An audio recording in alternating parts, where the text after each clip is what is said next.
If I want you to do something absolutely horrible, do you think I'm going to walk up to you, point to that finish line that I want you to go through with a banner stating my agenda and say, let's do it? Tonight, we take a look at an interview of a member in the KKK and consider its relationship to modern rhetoric. But first, I want to set the frame here a bit from which to observe. When it comes to the institution of extreme political policy, in other words, an agenda, the man in this interview will fail in achieving what he wants. It is an overt message, and he's dressed like a clown. The only reason this was even aired is because those distributing it know it will backfire upon him. Now, with the implementation of mass media, you can take a different approach, the long game. It's a highly effective method, an agenda implemented over a period of time in a covert manner. I will demonstrate this as it's highly relevant to today. After this, an example, we will move to the interview and discuss the overlaps in discourse. So please don't forget to like, share, and subscribe. You can also check us out on Spotify and other platforms as well. When it comes to agenda setting theory, here is an excellent example that has been implemented in modern day. I just want you to think about this. If I want you to do something absolutely horrible, do you think I'm going to walk up to you, point to that finish line that I want you to go through with a banner stating my agenda and say, let's do it? If it's something that's currently socially unacceptable, I'm going to grab your hand, put a pretty smile on my face, and ask you to take a walk with me. That being said, let's apply this method to immigration. First, let's start with the name. Immigrants. That doesn't sound bad, right? They are immigrants. We can't justify harm upon immigrants. So let me tag on illegal immigrants. Excellent. Illegal implies we can enforce something upon them. We still have this immigrant, which implies personhood. Immigrants are people. We need to rid that cognitive association. How about alien? Yes, illegal alien. If breaking our laws, they still are subject to rights under those laws. So let's throw a twist to it. Let me run a campaign with images of these aliens crossing the border, hopping fences, caravans with tons of people crossing the border. Well, now they are being demonstrated as a threat. Not only a threat, an invasion, one from another country. Now we have illegal aliens threatening our US sovereignty, but that's still a bit too meta for the public. Let's make it so it affects you personally. How about a criminal? And how about your job?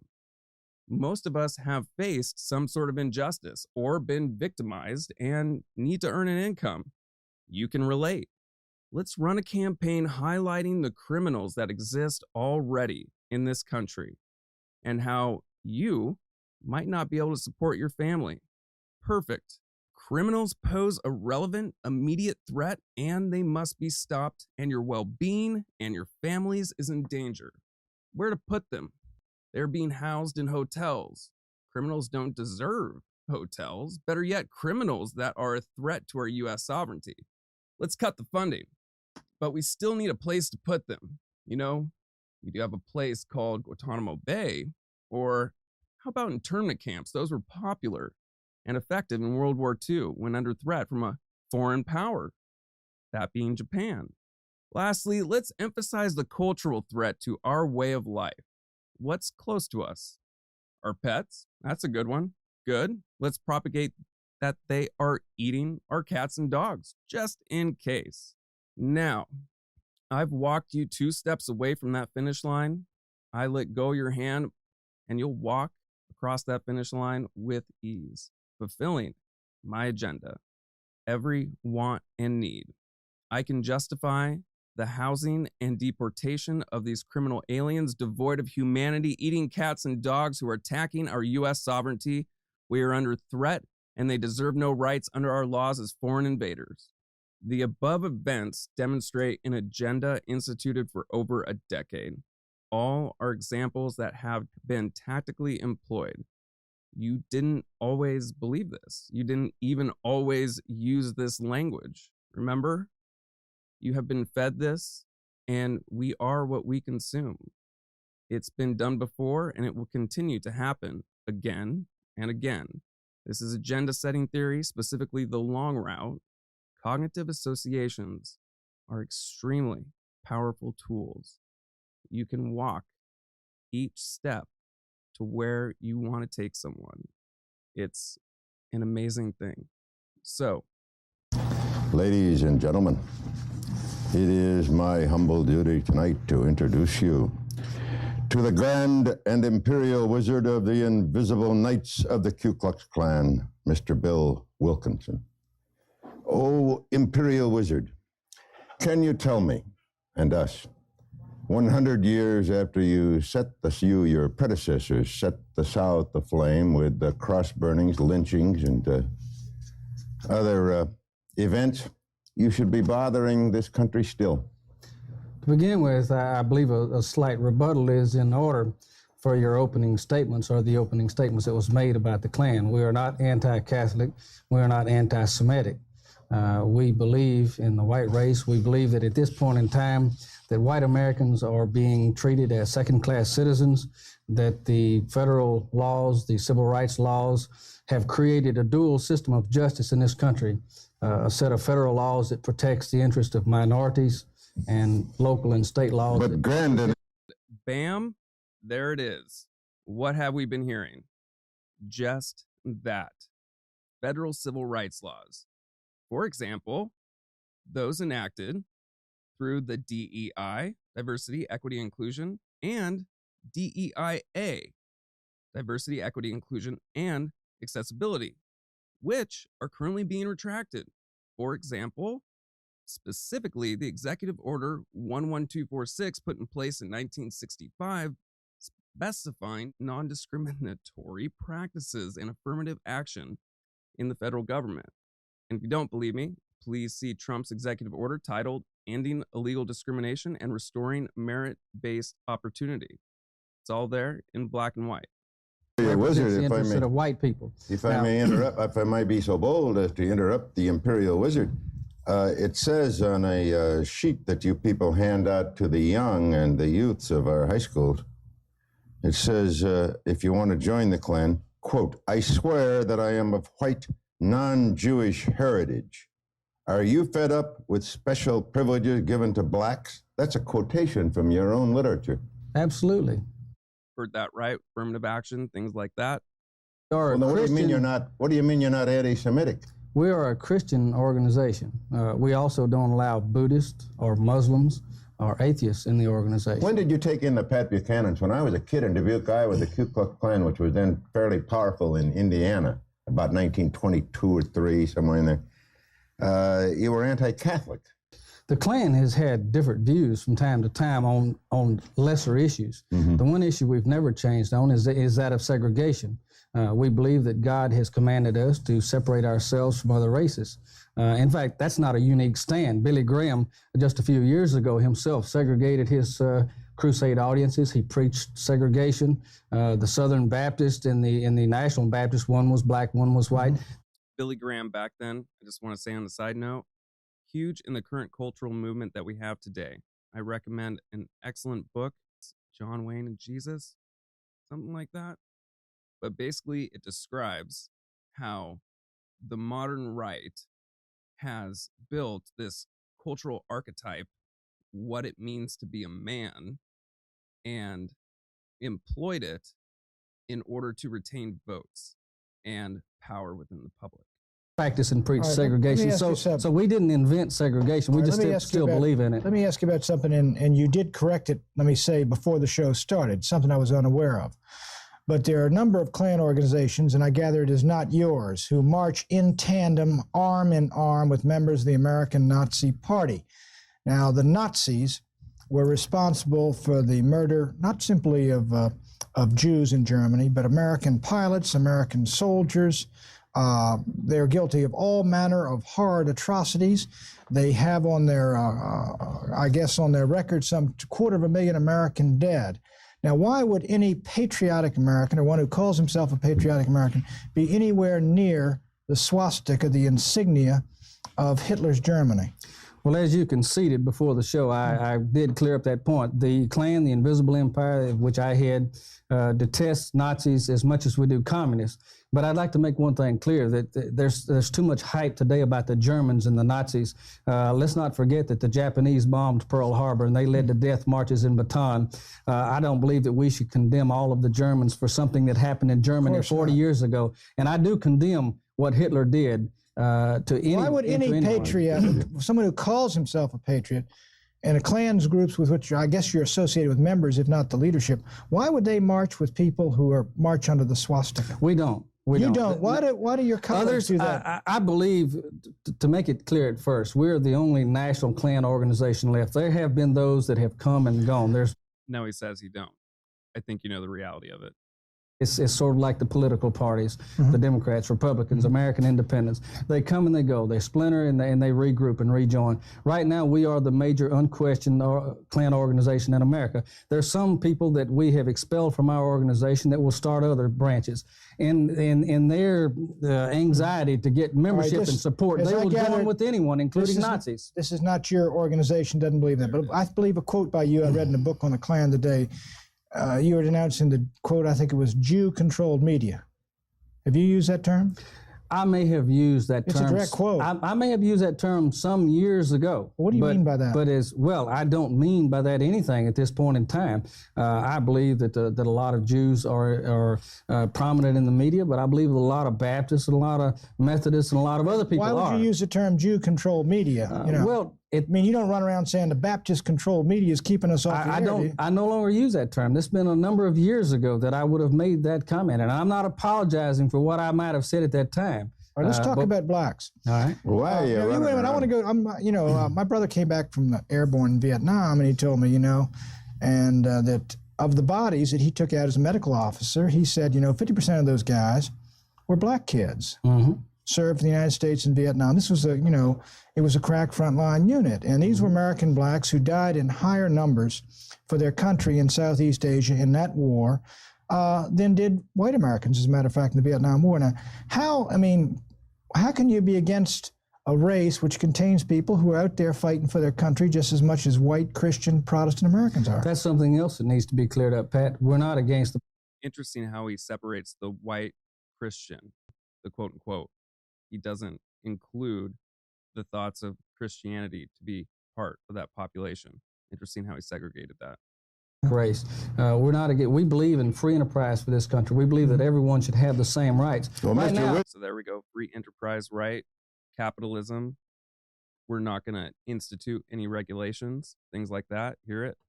It says right here, wait a minute, Mr. Wizard. Let me interrupt you for a minute, Mr. Wizard. It says right here, you believe in the final solution, which is black repatriation to Africa. Now, Abraham Lincoln, but now look, I'm not going to be cut off in the middle. No, but I'm not going to be shut off either. You're running around on a bed sheet. I don't have the bed sheet. But I just want to tell you, I want to ask you this question. Can you imagine this country repatriating all the black Americans that Pat just spoke about to Africa? No. I mean, what kind of nonsense No, I is can't. that? Well, what are you saying it for then? I'm not saying it. Well, it says right here. No, that's your paper. That's not my paper. That's your paper. I took the quote and wrote it on this blue paper. That's not my paper. Now, to get back to it, now just a minute, I answered your question. Now, I want to finish what I was saying. We feel that affirmative action is discriminating against white people, and there is no question about it. Two wrongs don't make a right. Because black people were hurt and discriminated against in the past does not justify the discrimination against white people now. So there we go, right? Reverse discrimination, everybody's same rights. How about that term merit? Very similar. An end to that. Look, I'm against reverse discrimination. I'm against racial quotas. I'm against affirmative action as it's practiced. But you said, when I introduced you, I didn't say that your organization was. I said, historically, to most Americans, you're anti-Catholic and anti-Semitic and racist. In other words, anti-black. You said, we're not anti-Catholic. Right. We're not anti-Semitic. You didn't deny the racist thing. Well, it depends on your definition of racist. I'm a segregationist, okay? I believe that God... Language, a powerful thing, right? We're not racist. We're just pro-segregation. It's different. Commanded me not to mix with other races. How far For that reason, I want to have schools where I can send my children to a white school. I want to be able to go to my white neighborhoods, to white businesses. All right, you for can those do things. that. So if that terms can me as do a that. racist, then I'm a racist. Wait a minute, you can do that, but you can't have tax exemptions in your all-white school. And if it's a public school, now black kids whose parents' taxes pay for that school, they got a right to go to that neighborhood school. Now, if you want to We're going to return to this comment about schools. To give you an idea where I'm going with it, what's one common thing that we always hear on the right? Charter schools. It's your choice. Something to think about. We'll discuss it in a minute. school, all-white academy, you can do that right now. You just don't get a tax exemption for it. So what's your complaint? You say you can do that. Now, maybe I can, maybe you can, but what about the poor people that don't have the money to send their children to private schools? They can't. They're being deprived the right to practice their religion because they don't have the money to send them to a private school. There's Cultural threat. That's a big one. no reason why in this great land of ours we couldn't have a three-tiered school system, a black school and a white school and an integrated school, and give everyone their choice. We would have much less dissension, we would have much less racial problems in the schools, and if those people that are seeking to integrate the races in this country really were seeking to do the best for both races, they would adopt this system and let integration proceed gradually. What do you think our founding fathers meant when they said "we, the people of the United States"? Well, I won't get into that debate, but Well, I know, but you're sitting here in your bed sheet telling us all that the only thing you're for, you're against. You're really upset about my bed sheet. Oh aren't yeah, you? I think if I were you, I would be so ashamed of myself. I mean, I can't imagine walking around in that silly costume, telling people to be against blacks and against Jews. Have you ever seen the Pope and the Cardinals in their costumes? Yeah, but they're religious and they're for something, and you're just nothing but against something, and you're against the very spirit of this country. I believe in the same God. You're against the thing. No, we're not. You're against the thing that makes this country a unity and that makes this country great. And I think you're a disgrace. You know nothing Mad props to that guy. of what I believe and what I I just stand heard for. what you believe. And you think Now that's you tell wrong? me, I believe in God. Is that wrong? do you deny that you said this? This is the literature you're handing out to schools, to school children in America? I just quoted this from your own pamphlet. Are you fed up, it says here, with blacks following you home, trying to beat you up? That's Do you right. deny that you said that? No, I don't. And let me tell you, that happens more times in America than what you can shake a stick at. Blacks? Blacks. Try to follow you home and beat you up. Criminals, right? What about the idea that was propagated in the past of the quote-unquote super predator? We've heard this. It's being done now. Immigrants. And it's a very common theme to paint this other as a criminal. I mean, We've had really. more racial You're problems a and damn muggings. disgrace to the country. No. Oh, Tom. yes, you are. I have a strong belief. And you know in what? fact- You people in were fact- beaten. I don't know what we're doing in 1982 talking to you. Well, that's your problem, Tom. But let me tell you one. I don't know what we're doing talking about this in 2025. I'm not beaten. The Klan is not beaten, and the white race is not beaten. No more than the Democrats is beating or the Republicans is beaten. They're all fighting for the things that they believe in, and we believe in something. All right, what do you we're believe in? earnestly through the law. Well, let's get. Now, you tell me what you were Trying to against. achieve What do you believe in? What we believe in. What are you for? We believe in God. We believe in the United States of America. And we believe that God has commanded us to separate ourselves from other races. Not because we hate the other races or because we feel that we're better or worse, but because we feel it's God's commandment. And if you criticize that and our religion, then Religious justification. That's another one. criticizing the Christianity for the last 2,000 years. All right. And you heard that. Criticizing religion. That is a big one. And that also ties into cultural preservation. Okay. So the differences in the messaging is important to note because these changes occur over time. You have this explicit rather than coded language. You have policy goals. These are often framed as immigration rather than explicitly stating race. Now, I want to get back to the charter school thing. So remember what I was talking about when he made the comment about education, and then the common theme that comes up today regarding charter schools. And I didn't really necessarily think that much of it, but I did look into it. And I found this article, and there's more than one. This is from UCLA, so it's a good source of information. I'm just going to read this. It's titled, and it's an academic article published, Segregated Choices, Magnet and Charter Schools. Now, when they use magnet, that is another term for public schools, okay? So, this is very recent as well, which is good. This was published April 11th, 2024.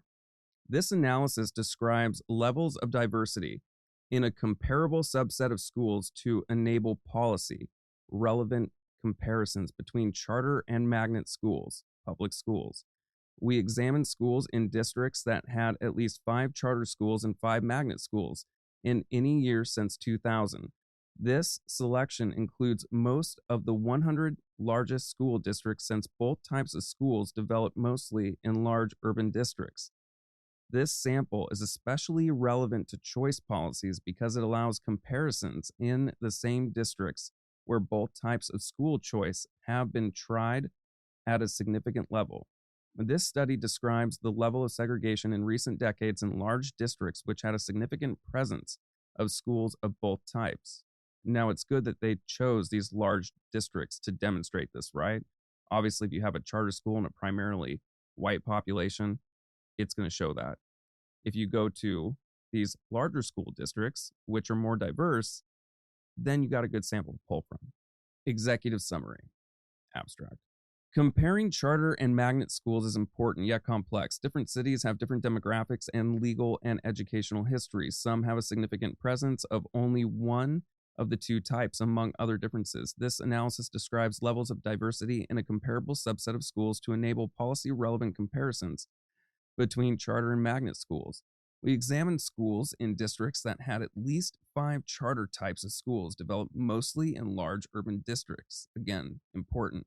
This sample is especially relevant to choice policies because it allows comparisons in the same districts where both types of school choice have been tried at a significant level. This study describes the level of segregation in recent decades in large districts which had a significant presence of schools of both types.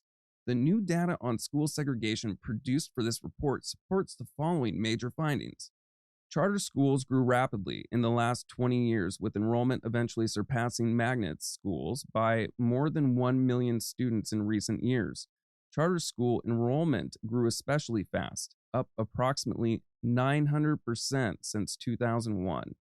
In 2021, magnet schools were less segregated than comparable charter schools along multiple measures. The average Black student in a magnet school was in a school that was 15% white compared to charter schools where the average Black student was in a school that was only 8% white. Over the last 20 years, Latino to white exposure increased in magnets and decreased in charter schools. The charter sector had a higher proportion of intensely segregated schools than the magnet sector, and the gap between the two sectors increased over time. The proportion of intensely segregated charter schools with less than 10% white students increased from 45% to 59% from 2000 to 2021. A different trend was observed for magnets. The share of magnets that were intensely segregated was nearly the same in 2000 and 2021, 34% and 36%. In the school districts where both forms of choice were tried, magnets have done better than charters at modestly integrating students. An obvious explanation for this is that a basic mission of magnets, especially initially, was to address racial isolation. Policymakers interested in gaining the benefits of integration through choice might look closely at magnet schools. Nonetheless, magnet schools are not the only or even the best ways to produce substantial integration. The kinds of integration plans that increased integration substantially in the 1960s and 1970s did not primarily involve magnets.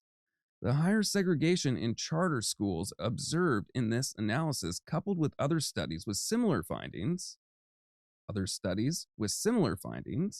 suggests that reforming charter schools, if not advancing alternatives like magnet schools or something even more powerful, is needed to address segregation and its well-documented harms. Very, very important and a very interesting finding. Now, I'm not necessarily implying that there is this outright covert push by pushing these charter schools, but it is an example of what people would call systemic racism. A system not necessarily meant to be racist with good intentions that still has an effect that supports it. This is a good example of what people discuss when it comes to systemic racism. Now, getting back to this guy. So, just taking a look at him, this type of person delivering this message, and this is why I said earlier that those who distributed this, CNN in this case, the reason why they did it, I would say, and why they allowed it, is because any person that's going to sit on stage wearing that hat, that suit with some badges, a little blue, horrible color coordination, no one is going to listen to, right? He looks like a clown. You compare that to someone who's standing up at a podium in a very nice suit, jacket, and tie.